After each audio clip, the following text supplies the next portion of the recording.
कि डॉक्टर जयशंकर जो हैं वो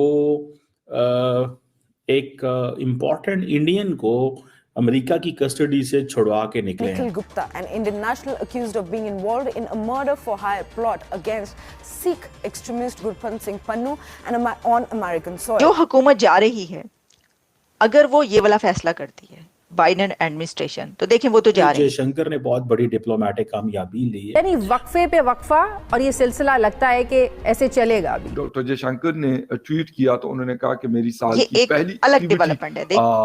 हुई है। तो दोनों देशों के बीच क्या क्या बातचीत हुई? डॉक्टर जयशंकर निखिल गुप्ता को लेके चले गए। उसके पीछे अगर कोई है तो वो जी नहीं, but USA NSA national security advisor of USA Jake Sullivan India पहुंच। नरेंद्र मोदी एक दफा और जयशंकर को कहेंगे कि भाई ठीक है, मैंने जिस वजह के लिए तुम्हें फॉरेन मिनिस्टर बनाया था, मिनिस्टर फॉर एक्सटर्नल अफेयर बनाया था, वो कामयाब हो गई। कि वो जो भारतीय गवर्नमेंट है या भारत की जो गवर्नमेंट है उसके ऊपर बहुत। आपको लगता है कि इतना आसान ये होगा जितना हुकूमत बता? इस बात पे शर्मिंदगी का मुजाहरा करता, शर्मिंदा होता कि क्या किया जा रहा है, पूरी दुनिया में टेररिज्म ये फैलाता फिर रहा है, पाकिस्तान दोबारा इनको हाईलाइट करता रहा कि ये लोग टेररिज्म स्टेट डिपार्टमेंट ने किसी किस्म की कोई पिक्चर जारी नहीं की जयशंकर की and secretary of state Antony Blinken की। अमेरिका इंडिया की स्पेस पार्टनरशिप से लेकर डिफेंस पार्टनरशिप तक बात होने जा रही है। तो फिर ऐसे में सवाल उठता है कि क्या वाकई इंडिया पैगाम क्या देना चाहता है? उल्टा चोर कतवाल को डांटे के। हमारे YouTube चैनल हिंदुस्तानी हाइट्स में आपका स्वागत है। दोस्तों, भारत के विदेश मंत्री जयशंकर ने एक बहुत बड़ी कूटनीतिक कामयाबी हासिल की है। निखिल गुप्ता, जो कि बहुत ही जाना पहचाना नाम है इस समय खालिस्तानी आतंकवादियों के संदर्भ में, निखिल गुप्ता को अमेरिका में गुरपतवंत सिंह पन्नू, जो कि एक खालिस्तानी आतंकवादी है, उसकी हत्या की साजिश रचने के आरोप में वांटेड घोषित किया गया था और बाद में चेक रिपब्लिक के प्राग से पिछले साल जून में गिरफ्तार किया गया था और बाद में उसे अमेरिका को प्रत्यर्पित कर दिया गया था। भारत तब से ही निखिल गुप्ता की रिहाई के लिए लगातार प्रयास कर रहा था और अब भारत ने उसमें कामयाबी हासिल कर ली है। जयशंकर का जो ये सन्नाटे भरा अमेरिकी दौरा था वो सिर्फ निखिल गुप्ता की रिहाई के लिए था और अब खबरें आ रही हैं कि जयशंकर जी निखिल गुप्ता को वापस लेकर आ रहे हैं। पाकिस्तानी मीडिया ये खबर सुनकर सुन्न इंडिया की डीप स्टेट ने एक किसी ऐसे शख्स को हायर किया है, एक हिटमैन को हायर किया है टू असैसिनेट पन्नू, और उसका नाम था निखिल गुप्ता।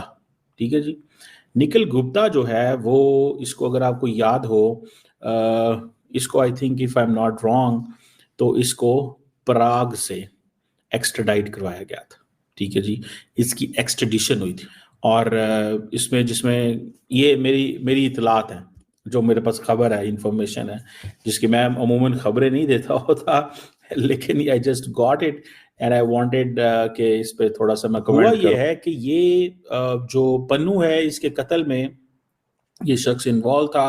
अमेरिकी जस्टिस डिपार्टमेंट ने इसके ऊपर पूरी एक स्टोरी की, सारा कुछ किया और उसके बाद इंडियंस जो हैं वो बड़े अलर्ट हो गए, क्योंकि कनाडा के अंदर भी एक इस तरह की स्टोरी जो थी वो निकली।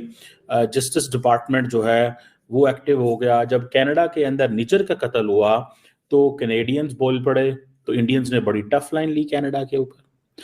लेकिन जैसे ही अमेरिका भी बोल पड़ा और अमेरिका के जस्टिस डिपार्टमेंट बोल पड़ा, ठीक है जी, और जस्टिस डिपार्टमेंट बोल पड़ा, तो हम इंडियंस को समझ लग गई कि ये बेसिकली अमेरिकन्स एंड कैनेडियंस जो हैं, they both know the entire story. अब ये जो निखिल गुप्ता जो है, इसकी उम्र 53 ईयर्स थी, इंडियन नेशनल था, चेक रिपब्लिक में इसको डिटेन कर लिया गया था और फिर चेक रिपब्लिक और यूएसए की आपस में एक एक्सट्रेडिशन ट्रीटी थी और देन वो निकल गया। सुनने में आया कि डॉक्टर जयशंकर निखिल गुप्ता को लेके चले गए और डॉक्टर जयशंकर ने अपने डिप्लोमेटिक रिसोर्सेज इस्तेमाल किए और बाइडेन एडमिनिस्ट्रेशन के आखिरी दौर में मैंने आपको एक चीज़ कही थी, मैंने कहा यार डॉक्टर जयशंकर ऐसे आता नहीं है, ऐसे जाता नहीं है। उन्होंने एक मुलाकात की स्टेट डिपार्टमेंट से, स्टेट डिपार्टमेंट ने कोई पिक्चर जारी नहीं की। आपको पता है, there was no picture which was released.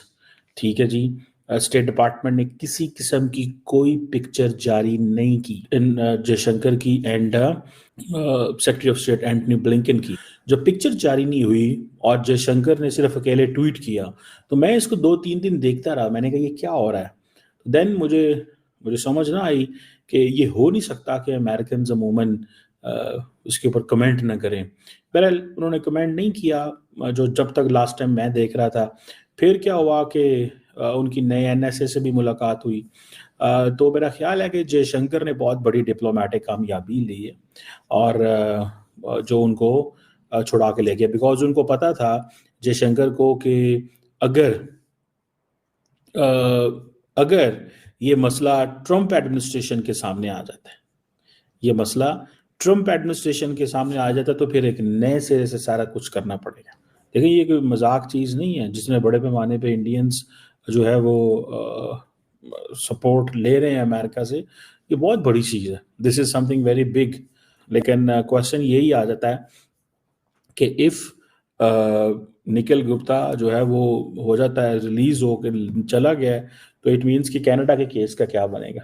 ठीक है, तो कनाडा जो है वो अपना केस क्या लड़ता रहेगा वो। तो इसीलिए the most important thing is कि निखिल गुप्ता जो है वो चले गए हैं और निखिल गुप्ता के हवाले से एक जिसे वो कहते हैं ना कि ये जयशंकर की बड़ी कामयाबी है। जयशंकर ने जो डायलॉग शुरू किया हुआ था, जयशंकर ने जो इंगेजमेंट शुरू की हुई थी, वो एक आप समझ लें कि एक बड़ी चीज़ है। आप इसको ये भी समझ लें कि जयशंकर की जो डिप्लोमेसी है वो ये है कि देखें इंडिया का क्या हुआ। इंडिया के 9 लोग कतर में थे और उनको नरेंद्र मोदी खुद लेके आए वहाँ से। ठीक है जी, और उसके बाद हिज हाईनेस मिस्टर थानी का वो शुक्रिया अदा करने के, और वो सारे के सारे पकड़े गए थे, उनको सजाए मौत हो गई थी। दूसरा जो बड़ा केस है जिसमें मालदीव्स हालात ख़राब हो गए थे इंडिया से, इंडिया ने उसको भी मैनेज कर लिया। ठीक है जी, जहाँ पे इंडिया के ऊपर इल्ज़ाम आ रहा था कि जी वो हुकूमत गिरा रहे हैं या मोइज़ू को नहीं चाहते थे वो आए, वो चाहते थे कि फॉर्मर प्रेसिडेंट नशीद और वो जो दूसरे कैंडिडेट थे उनको आपस में मिला दिया जाए। और तीसरी ये जो कनाडा वाली चीज़ उनकी ख़राब हुई। So I think there is a lot of conversation going on in the United States on this transnational repression कि जी ये इंडिया जो है, is India part of the transnational repression, क्या इंडिया इसका हिस्सा है। जिसे कहते हैं ना कि एक नरेंद्र मोदी एक दफ़ा और जयशंकर को कहेंगे कि भाई ठीक है, मैंने जिस वजह के लिए तुम्हें फॉरेन मिनिस्टर बनाया था, मिनिस्टर फॉर एक्सटर्नल अफेयर बनाया था, वो कामयाब हो